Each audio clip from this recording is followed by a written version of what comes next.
আল্লাহ রাব্বুল আলামিন আমাদেরকে পৃথিবীতে একা একা ছেড়ে দেননি। পৃথিবীতে পাঠিয়ে দিয়ে আল্লাহ পাক আমাদেরকে আসমানি কিতাব দিয়েছেন। কি দিয়েছেন?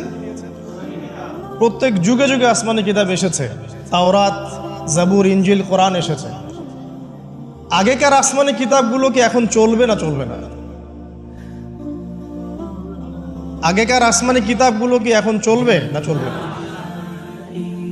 যখন থেকে নবী মুহাম্মদ সাল্লাল্লাহু আলাইহি ওয়াসাল্লাম নবী হয়েছেন এবং তার উপরে কোরআন নাজিল হয়েছে, এখান থেকে নিয়ে কিয়ামত পর্যন্ত অন্য কোনো আসমানি কিতাব কেউ মানলে কি চলবে না চলবে না? এ বিষয়ে নবী সাল্লাল্লাহু আলাইহি ওয়াসাল্লামের একটা হাদিস বলি, তারপর সামনে যাই। একদিন নবী সাল্লাল্লাহু আলাইহি ওয়াসাল্লামের সামনে ওমর রাদিয়াল্লাহু আনহু বসে আছেন। কে বসে আছেন? ওমর রাদিয়াল্লাহু আনহু নাম তো জানেন, ইসলামের দ্বিতীয় খলিফা। নবীজিকে বলছেন যে তাওরাতে কিছু সুন্দর কথা আছে ইয়া রাসূলুল্লাহ। এই কথা বা এই স্টেটমেন্ট শোনার সাথে সাথে নবী সাল্লাল্লাহু আলাইহি ওয়াসাল্লামের চোখ মুখ রাগে লাল হয়ে গেল। হাদিসটা মিশকাতে আছে। রাগে লাল হয়ে নবী সাল্লাল্লাহু আলাইহি ওয়াসাল্লাম বলছেন যে ইয়া ওমর, হে ওমর, তুমি আমার সামনে তাওরাত পড়ছো?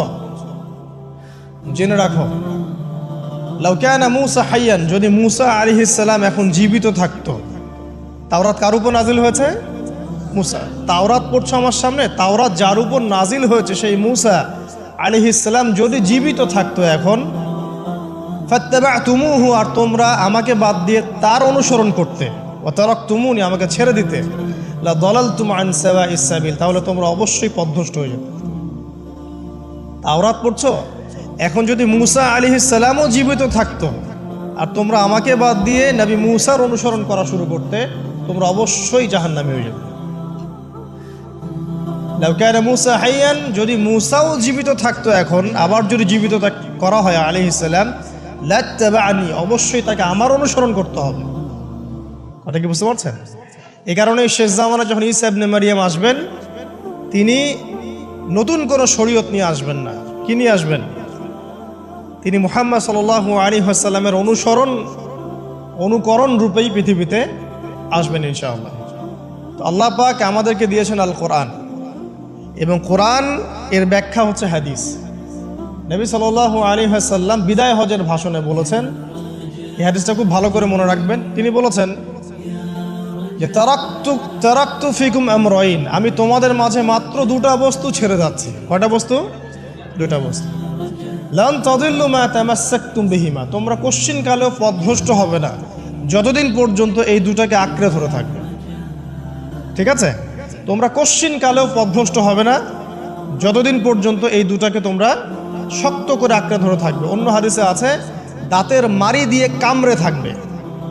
আপনি সামনের দাঁত দিয়ে কিছু কামড়াতে গেলে কিন্তু টান দিলে ছিঁড়ে যাবে, যাবে না? দাঁতের মাড়ি দিয়ে যদি শক্ত করে ধরেন, এত সহজে কিন্তু টান দিলে ছিঁড়বে না। এই জন্য নবীজি বলছেন সাল্লাল্লাহু আলাইহি ওয়াসাল্লাম, দাঁতের মাড়ি দিয়ে কামড়ে ধরে থাকবে কোরআন এবং সুন্নাহকে।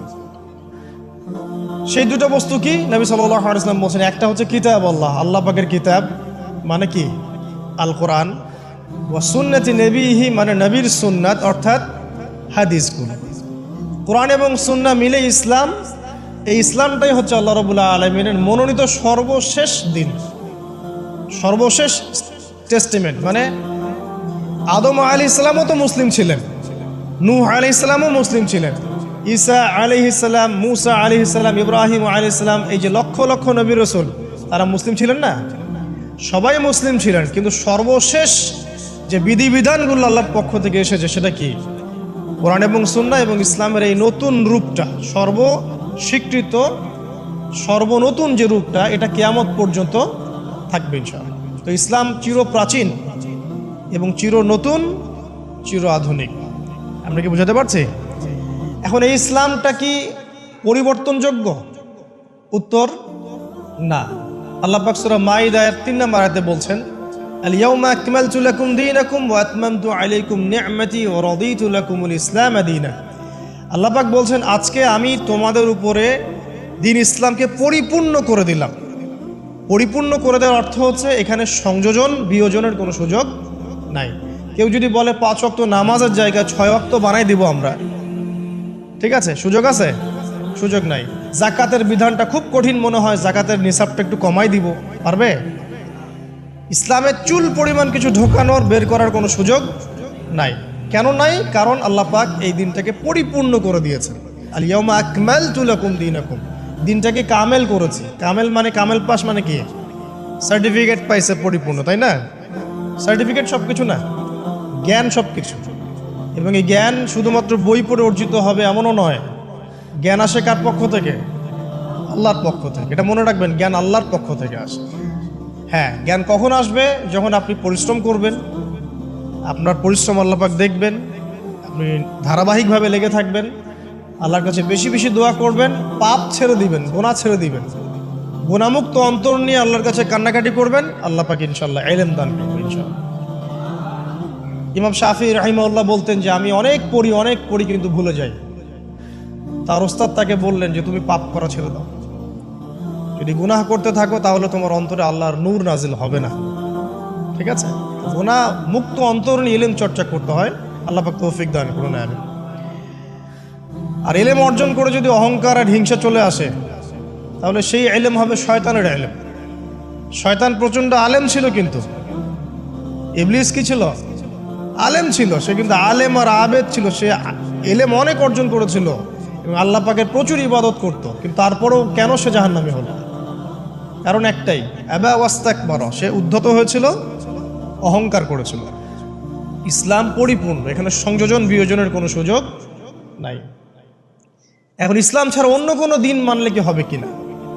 আল্লাহ পাক সূরা আলী ইমরানের মধ্যেই বলছেন, ওয়ামান ইয়াবতাগি গায়রাল ইসলামি দীনান ফালান ইউকবালা মিনহু, কেউ যদি ইসলাম ছাড়া, এই পরিপূর্ণ দিনটা ছাড়া অন্য কোনো জীবন ব্যবস্থা তালাশ করে, তার পক্ষ থেকে কশ্চিন কালেও কোনো আমল কবুল করা হবে না।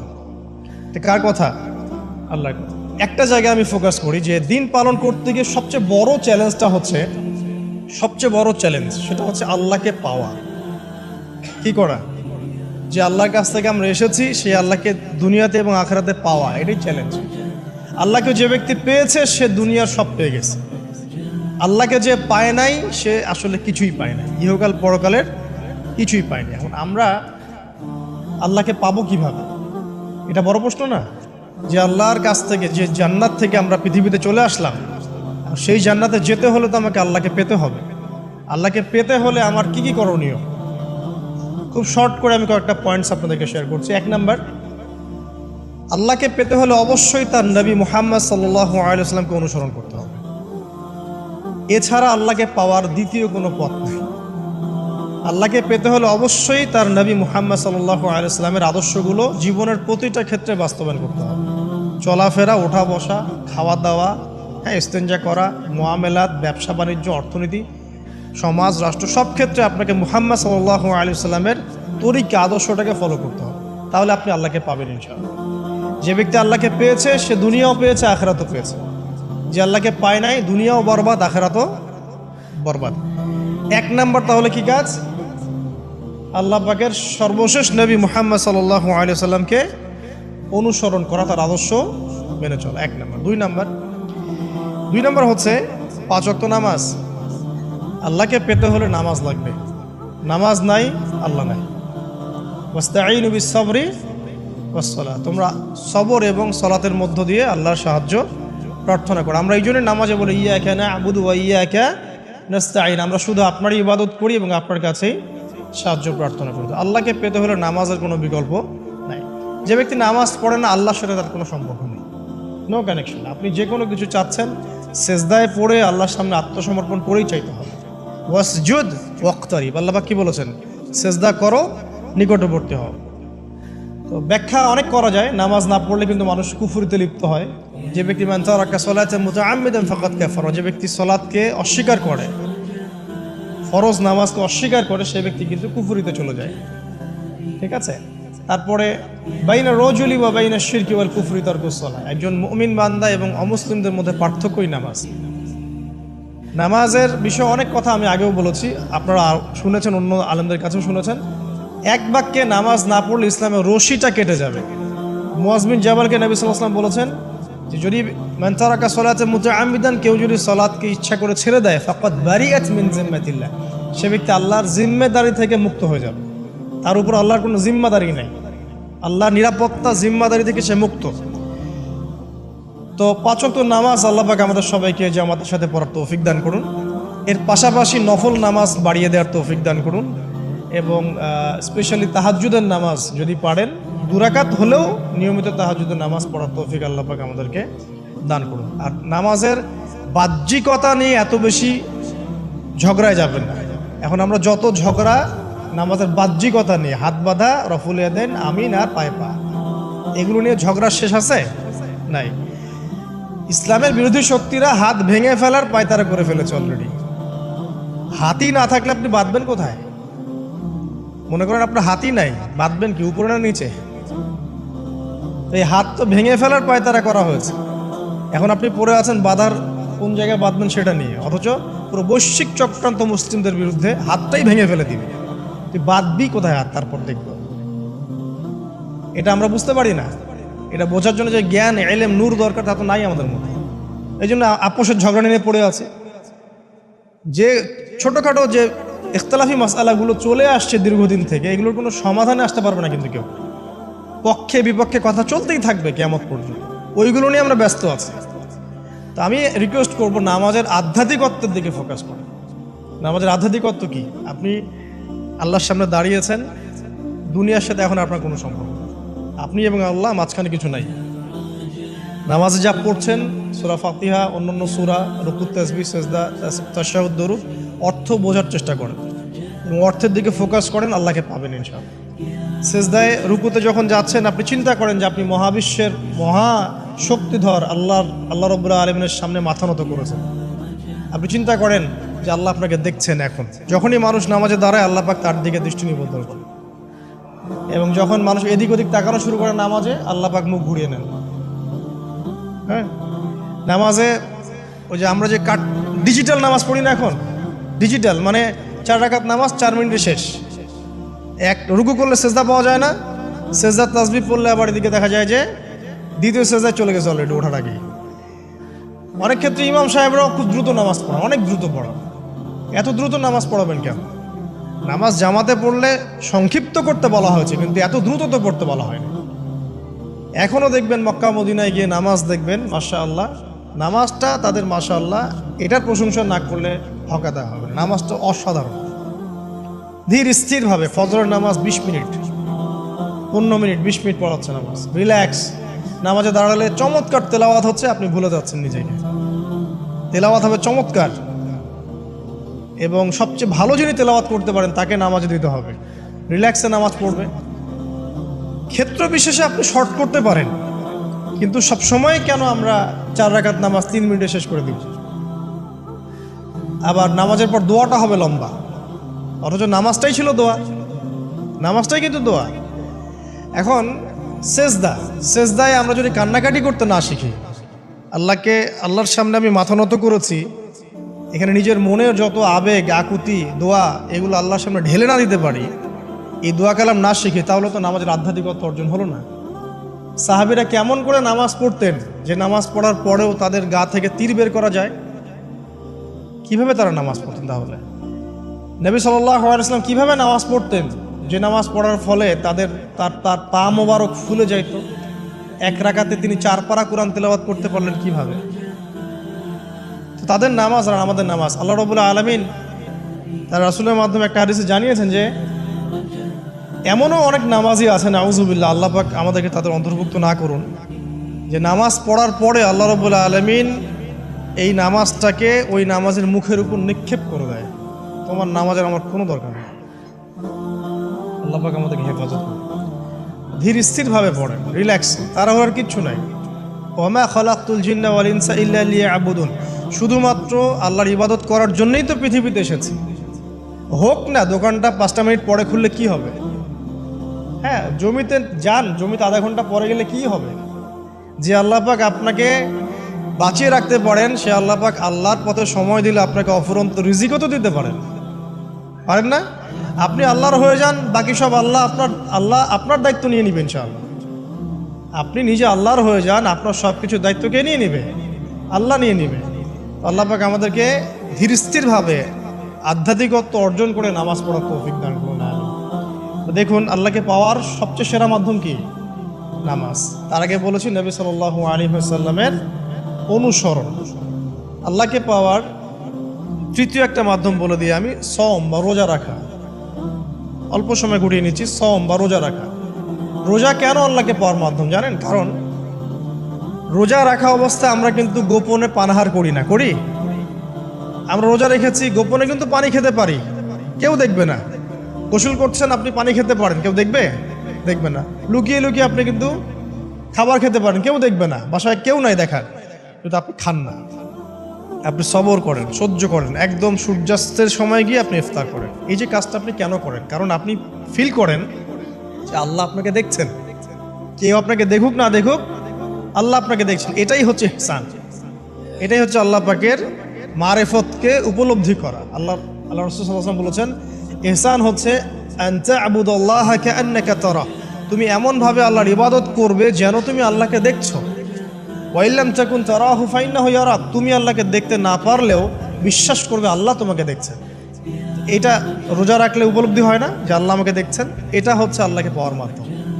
এই জন্য রমাজানের রোজা অবশ্যই রাখবো ইনশাআল্লাহ। পাশাপাশি এই যে সোমবার, বৃহস্পতিবার, এই যে মাসের 3 দিন আইয়ামে বীজের সওম আছে, 13, 14, 15, আরাফার সওম, আশুরার সওম বা নফল সওম, এগুলো রাখার অভ্যাস করলে আল্লাহকে পাওয়া যাবে ইনশাআল্লাহ। আল্লাহ পাক আমাদেরকে বেশি বেশি সওম রাখার তৌফিক দান করুন। এবং আমাকে, আপনাদের সবাইকে বিগত জীবনে আমরা যারা বিভিন্ন সময় সওম রাখি নাই বা রাখতে পারি নাই, বিভিন্ন সালাত পড়ি নাই, করতে পারি নাই, এগুলোকে হিসেব করে আদায় করার তৌফিক আল্লাহ পাক দান করুন, আমিন।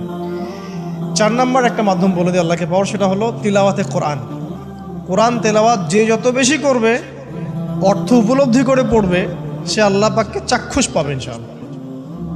মানে আল্লাহ রাব্বুল আলামিন একটা চিঠি দিয়েছেন, মনে করেন আপনাকে, আপনার একজন, কথার কথা এক্সাম্পল দিচ্ছি, যে আপনার কোনো একজন বন্ধু আছে অনেক দূরের কোনো দেশে, তা আপনি তাকে দেখেনও নাই, আপনি তাকে চিনেনও, মানে আপনি তার চেহারা দেখেন নাই, তাকে চিনেন না, তার সাথে যোগাযোগের মাধ্যম হচ্ছে আপনার চিঠি বা মেসেজ, ঠিক আছে?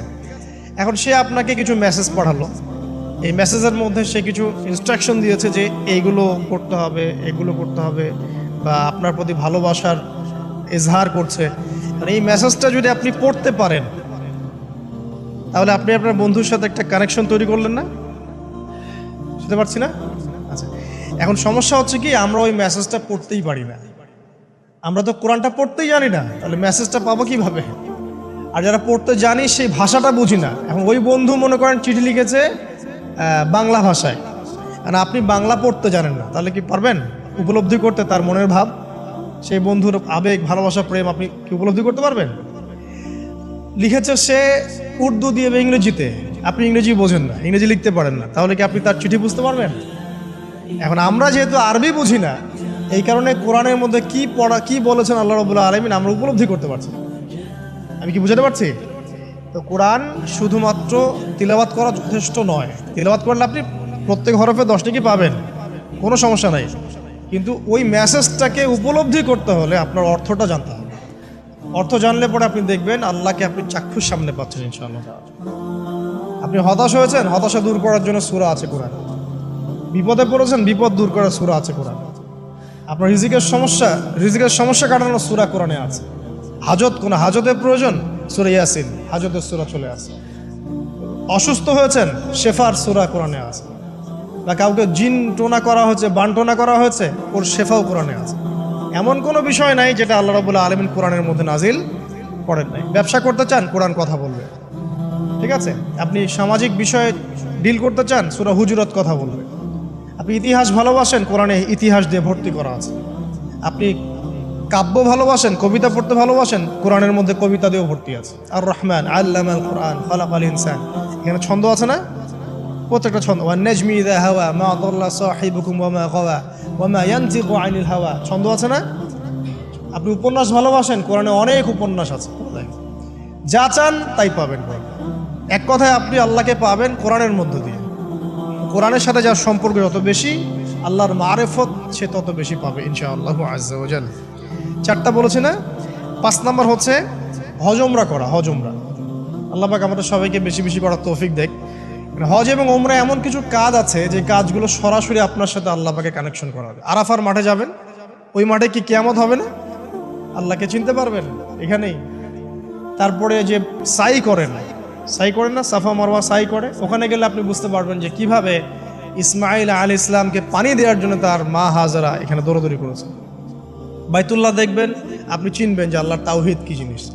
চোখে দেখার সাথে সাথে আপনার ভিতরে এমন একটা ফিলিংস আসবে যেটা ভাষায় প্রকাশ করা যাবে না। চোখে দেখার সাথে সাথে এমন একটা ফিলিংস আসবে, আপনাকে আমি এটা ভাষায় প্রকাশ করে বোঝাতে পারবো না। আপনি জানবেন ইব্রাহিম আলাইহিস সালাম এবং তার ছেলে ইসমাইল আলাইহিস সালাম বাপ বেটা মিলে রাজমিস্ত্রি কাজ করেছে। এটা আপনি জামজাম কূপ দেখবেন, পানি পান করবেন, আল্লাহকে চিনতে পারবেন।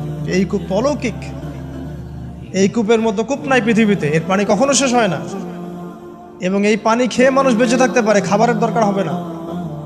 দীর্ঘদিন পর্যন্ত এই পানি খেয়ে মানুষ বেঁচে থাকতে পারবে, খাবারের প্রয়োজন হয় না। তো এই পানির মধ্যে এমন কিছু উপাদান আছে যেটা মানুষের শরীরের রোগগুলোকে শেফা দিয়ে দিবে ইনশাআল্লাহ তাআলা আল্লাহর হুকুমে। তো প্রত্যেকটা কাজে রাসূল সাল্লাল্লাহু আলাইহি ওয়াসাল্লাম শহরে গেছেন মদিনায়, ওই মদিনার বাতাসটা আপনাকে বলে দিবে যেটা এটা একটা অন্যরকম শহর। ঠিক আছে, রাসূল সাল্লাল্লাহু আলাইহি ওয়াসাল্লামের রওজায় যাবেন, সামনে দাঁড়াবেন, আপনি আল্লাহকে চিনতে পারবেন। আপনি আর পৃথিবীতে থাকবেন না, অন্য জগতে চলে যাবেন। ওই যে বাকিউল গারকাত আছে, সাহাবীদের কবরস্থান জান্নাতুল বাকি, ওখানে ঢুকবেন, আপনার কাছে মনে হবে যে পৃথিবীটা আসলে কিছুই না। পৃথিবীর সবচেয়ে সেরা মানুষগুলো এই মাটির নিচে শুয়ে আছে, ওখানে আপনাকে খুবই তুচ্ছ মনে হবে তাদের সামনে। এই যে মানে বিভিন্ন জায়গায় গিয়ে আল্লাহকে চিনতে পাওয়া, এটা সবচেয়ে ভালো হয় হজ এবং উমরাতে গিয়ে। আল্লাহ পাক আমাদেরকে তৌফিক এনায়েত করুন, আমিন। তো এটা একটা আল্লাহকে পাওয়ার নিদর্শন। যাদের হজ ফরজ হয়ে গেছে অবশ্যই হজ করে ফেলবেন, আর যাদের সামর্থ্য আছে তারা বেশি বেশি উমরা করবেন। নবী সাল্লাল্লাহু আলাইহি ওয়াসাল্লাম বলেছেন, এক হজ পরের হজের মধ্যে যত গুনাহ মাফ করিয়ে দেয়, এক উমরা পরের উমরার মধ্যে যত গুনাহ সেগুলোকে মাফ করিয়ে দেয়। আল্লাহ পাক আমাদেরকে এই আমলগুলো করার তৌফিক এনায়েত করুন। 6 নাম্বার বলছি জিকির। আল্লাহ পাকের জিকির বাড়াতে হবে। যে আল্লাহ পাকের জিকির যত বেশি করবে, সে আল্লাহ পাকের মারিফত তত বেশি উপলব্ধি করবে, আল্লাহকে পাবে ইনশাআল্লাহ। আর এই জিকির করার জন্যে অজুও শর্ত নয়, জানেন? আল্লাহর জিকির করার জন্য কিন্তু অজু শর্ত নয়। আপনি মনে মনে চলতে ফিরতে অলওয়েজ সুবহানাল্লাহ, আলহামদুলিল্লাহ, আল্লাহু আকবার, লা ইলাহা ইল্লাল্লাহ, আস্তাগফিরুল্লাহ পড়তে থাকতে পারেন। কষ্টের কিছু আছে? খালি জবান চলবে, খালি জবান চলবে। মাঠে কাজ করছেন, ওই যে লাঙল দিয়ে কাজ করছেন, সেচ দিচ্ছেন, আপনি পড়তে থাকবেন আস্তাগফিরুল্লাহ ওয়া আতুবু ইলাইহি, লা হাওলা ওয়ালা কুওয়াতা ইল্লা বিল্লাহ, সুবহানাল্লাহ, আলহামদুলিল্লাহ, লা ইলাহা ইল্লাল্লাহ, আল্লাহু আকবার। কোনো সমস্যা? কোনো সমস্যা নেই। রান্না বান্না করছে মেয়েরা, এটা করতে করতে পড়তে পারবে না? গাড়ি ড্রাইভ করছেন, ড্রাইভ করতে করতে আপনি পড়তে পারবেন লা ইলাহা ইল্লাল্লাহ ওয়াহদাহু লা শারীকা লাহু, লাহুল মুলক ওয়া লাহুল হামদু ওয়া হুয়া আলা কুল্লি শাইইন কাদির। যে কোনো কাজ করতে করতেই ইল্লাল ইস্তিনজা, ইস্তিনজা বাদ দিয়ে। ইস্তিনজা কি জিনিস? প্রসাব পায়খানা। এই সময় এগুলো মুখ দিয়ে বলবেন না, দরকার নাই। আপনি এখানে এরপরে যে সময়গুলো আছে এগুলোতে আপনি জিকির বাড়াবেন। যে যত বেশি জিকির করবে তার কলব তত বেশি পরিচ্ছন্ন হবে। যার কলব যত পরিচ্ছন্ন, আল্লাহর নূর তার কলবে তত বেশি আসবে, সে আল্লাহ পাকে তত কাছে পাবে ইনশাআল্লাহু আযজা ওয়া জাল। 7 নাম্বার দোয়া ইস্তেগফার বাড়িয়ে দেয়। আল্লাহর কাছে বেশি বেশি দোয়া করতে হবে। দোয়া বাড়িয়ে দেন। দোয়ার জন্য হুজুর ডাকতে হবে না, দোয়ার জন্য আমাকে ডেকে বাসায় খাওয়ানোরও দরকার নেই। এখন দোয়ার জন্য আপনি যথেষ্ট। নামাজে দাঁড়ান, নামাজের সেজদায় দোয়া করেন, নফল নামাজ পড়েন, নফল নামাজের সেজদায় দোয়া করেন, নামাজের পরে হাত তুলে দোয়া করেন প্রয়োজনে, নামাজের সালাম ফেরানোর আগে দোয়া করেন, যে কোনো ভালো কাজ করেছেন তারপর দোয়া করেন। ঠিক আছে, কোরআন তেলাওয়াত করলেন, দোয়া করেন, তাহাজ্জুদের ওয়াক্তে দোয়া করেন, বৃষ্টি পড়ছে তখন দোয়া করেন। ঠিক আছে, মানে দোয়া কবুলের মোমেন্ট, সময়গুলো, আজান হয়েছে, আজান ইকামতের মাঝখানে দোয়া করেন। এই যে এখন খুতবা হচ্ছে, এই সময় দোয়া করেন, দোয়া কবুল হবে। দিনী মজলিসে বসেছেন, দোয়া করেন, দোয়া করতে থাকেন মনে মনে। যত বেশি আপনি দোয়া করতে পারবেন আল্লাহর কাছে, ইনশাআল্লাহ আল্লাহকে আপনি তত কাছে পাবেন ইনশাআল্লাহ। এটা আল্লাহকে পাওয়ার অন্যতম মাধ্যম। এবং ইস্তেগফার, ইস্তেগফার মানে কি? তওবা করা। আস্তাগফিরুল্লাহাল্লাযী লা ইলাহা ইল্লা হুয়াল হাইয়ুল কাইয়ুম ওয়া আতুবু ইলাইহি। এটা বেশি বেশি পড়বেন, দিনে কমপক্ষে 70 বার বা 100 বার পড়ার চেষ্টা করবেন। আল্লাহ পাক তৌফিক দান করুন। কয়টা বলেছি ভাই? 7টা। আচ্ছা, 8 নাম্বার হচ্ছে সদকা করা। সদকা, দান সদাকা আল্লাহর কাছে খুব বেশি পছন্দের। দান সদকা করার জন্য সম্পদ লাগে না, আমার কথা শোনেন। দান সদকা করার জন্য সম্পদ লাগে না, কলিজা লাগে, মন লাগে। বহু বড় বড় মানুষ আছে দান সদকা করতে পারে না, কোটিপতি, যাকাত দেয় না, আছে না? বহু গরিব মানুষ ভ্যান চালায়, কৃষিকাজ করে, দেখবেন 100 টাকা দান করে দিল, মন থাকতে হয়, মন কলিজা বড় থাকতে হয়। তো যাদের কলিজা বড়, মন বড়, তারা দান সৎকার করতে পারবে ইনশাআল্লাহ। আর যার মন বড় সেখানেই তো আল্লাহ নূর আসবে। সংক্ষিপ্ত মনে, সংকীর্ণ মনে আল্লাহ নূর কোত্থেকে আসবে? কথা বুঝতে পারেন নাই? তো দান সৎকার বাড়ান। আপনি 1 টাকা দান করেন, 5 টাকা দান করেন, হালাল রিজিক থেকে 1 টাকা দান করেন, সেটা আল্লাহর কাছে অনেক বেশি পছন্দের। একটা হাদিসে নবী সাল্লাল্লাহু আলাইহি ওয়াসাল্লাম বলেছেন, হালাল উপার্জন থেকে আল্লাহর বান্দারা যখন একটা খেজুরও দান করে, আল্লাহ পাক সেই একটা খেজুরকে আস্তে আস্তে বড় করতে থাকেন, বড় করতে থাকেন, বড় করতে থাকেন। এটা এক পর্যায়ে পাহাড়ের সমান হয়ে যায়। কিয়ামতের মাঠে মানুষ তার দান এবং সাদাকার যে ছায়া, এই ছায়ার নিচে অবস্থান করবে। আপনার বিপদ হয়েছে, দান সৎকার করেন, বিপদ দূর হয়ে যাবে ইনশাআল্লাহ। জটিল কোনো রোগ হয়েছে, কোনো ডাক্তার ট্রিটমেন্ট করতে পারছে না, সৎকার করেন, রোগ ভালো হয়ে যেতে পারে ইনশাআল্লাহ। সৎকার ব্যাপক ফজিলত আছে। সদাকা, দান, সদাকা, দোয়া, এগুলো তাকদিরের যে বিপদ আপদগুলো আছে না, ঝুলে আছে, আমাদের তাকদিরে বিপদ আছে না অনেক, এগুলোকেও সরিয়ে দিতে পারে আল্লাহ। এই শক্তি আছে দোয়া এবং দান সৎকার মধ্যে। আল্লাহ পাক আমাদেরকে বেশি বেশি সদাকা করার তৌফিক দান করুন, আমিন। আর সদাকা নফল না করতে পারলেও কমপক্ষে ফরজ জাকাতটুকু দিবেন, ফরজ জাকাতটুকু দিবেন। কারণ জাকাত, সদকা এবং ব্যবসা এগুলো হচ্ছে ইসলামিক অর্থনীতির মূল ভিত্তি, এর সাথে কৃষিকাজ। আর দুটো বলে শেষ করে দেই। 9 নম্বর হচ্ছে আমর বিল মারুফ এবং নাহি আনিল মুনকারের কাজ করা, মানে সৎ কাজের আদেশ করা, মানুষকে অসৎ কাজে নিষেধ করা। এই কাজটা যে যত বেশি করবে সে তত বড় ব্যবসায়ী। কারণ কি, আপনার দাওয়াতে, আপনার লেকচার শুনে, আপনার বই পড়ে, আপনার নসিহত শুনে যদি একটা মানুষও দিনের পথে ফিরে আসে, ওই একটা মানুষের সারা জীবনের যে নেক কাজ, এই সমস্ত নেক কাজের একটা অংশ আপনি পাবেন। আবার আপনি কাউকে অন্যায় থেকে বারণ করেছেন, আপনার দাওয়াত শুনে কেউ সিগারেট ছেড়ে দিয়েছে, মাদক ছেড়ে দিয়েছে, জেনা ছেড়ে দিয়েছে, পণ ছেড়ে দিয়েছে, বা হারাম সুদ ছেড়ে দিয়েছে, ওই মানুষটা এখন সারা জীবন যত ভালো কাজ করবে, এই পুরো ভালো কাজের একটা অংশ আপনি পাবেন ইনশাআল্লাহ। এর চেয়ে বড় কিন্তু কোনো ব্যবসা নাই। এই কাজটা করলে আল্লাহ পাকের রহমত নেমে আসে, আর এই কাজটা ছেড়ে দিলে আল্লাহ পাকের গজব নেমে আসবে। যখন মানুষ ন্যায়ের আদেশ এবং অন্যায়ের নিষেধ ছেড়ে দিবে, আল্লাহর গজব নেমে আসবে। আর মানুষ যত বেশি সৎ কাজে আদেশ করবে, অসৎ কাজে নিষেধ করবে, আল্লাহর রহমত তত কাছে আসবে ইনশাআল্লাহ, আল্লাহকে পাওয়া যাবে ইনশাআল্লাহ তাআলা। আল্লাহ পাক আমাদেরকে তৌফিক এনায়েত করুন। আর সর্বশেষ একটা বলে শেষ করে দেই, সেটা হলো যে আল্লাহর দিনকে, আল্লাহর দিনের খেদমত করা বা দিনের কল্যাণে নিজেকে নিয়োজিত রাখা। আল্লাহর দিনের খেদমত করা বা দিনের কল্যাণে নিজেকে নিয়োজিত করলে আল্লাহ পাককে পাওয়া যাবে ইনশাআল্লাহ। এই পৃথিবীতে আল্লাহ পাকের সবচেয়ে গুরুত্বপূর্ণ জিনিসটা কি, নিয়ামতটা কি? আল্লাহর দিন না? এই দিন ছাড়া কি পৃথিবীতে আর কিছু আছে? একটা হাদিসে আসছে যে পুরো পৃথিবীটাই তো অভিশপ্ত। পুরো পৃথিবীটা কি? অভিশপ্ত। শুধুমাত্র দিনের এলেম অর্জনের জায়গা ছাড়া, তালেবে এলেমদের জায়গা ছাড়া, দিনী মাহফিলগুলো ছাড়া, যেখানে নামাজ হয় এই জায়গাগুলো ছাড়া, বাকি সব অভিশপ্ত জায়গা। তো এখানে পৃথিবীতে সবচেয়ে গুরুত্বপূর্ণ এবং ইম্পর্টেন্ট, আল্লাহর কাছে প্রিয় জিনিসটা কি? আল্লাহর দিন। তো আল্লাহর সেই প্রিয় জিনিসটাকে যারা এগিয়ে নেওয়ার চেষ্টা করবে, সেই দিনের খেদমত করার চেষ্টা করবে, দিনের জন্য একটা মসজিদ করা, একটা মাদ্রাসা করা, হ্যাঁ, একটা কোনো ভালো কোনো প্রকল্প করার চেষ্টা করবে, আল্লাহ পাক কি তাদেরকে রক্ষণাবেক্ষণ করবেন না? আল্লাহ পাক তাদের অভিভাবক হবেন না? নিঃসন্দেহ হবেন ইনশাআল্লাহ। এবং ইনশাআল্লাহ তাআলা তারা পৃথিবীতেও সফল হবে, পরকালেও ইনশাআল্লাহ তাআলা সাফল্যের চাদর তাদেরকে আঁকড়ে ধরবে ইনশাআল্লাহ তাআলা। আল্লাহ রাব্বুল আলামিন আমরা সবাইকে এই দুনিয়াতে আল্লাহকে পাওয়ার তৌফিক দান করুন, এবং যে কাজগুলো করলে পরে আল্লাহকে পাওয়া যায় সেই কাজগুলো বেশি বেশি করে করার তৌফিক আল্লাহ পাক দান করুন। এবং পরকালে আল্লাহ রাব্বুল আলামিন আমাদের গুনাহগুলোকে মাফ করে আল্লাহর রহমতের চাদরে আমাদেরকে আবৃত করে নিন। আল্লাহুম্মা আমিন। আকুলু কওলি হাযা আস্তাগফিরুল্লাহ লি ওয়া লাকুম ওয়া লিসাইরিল মুসলিমিন। বারাকাল্লাহু লানা ওয়া লাকুম বিল আয়াতিল হাকীম। ইন্নাহু তাআলা জাওয়াদুন কারীম ওয়া রাউফুর রহিম।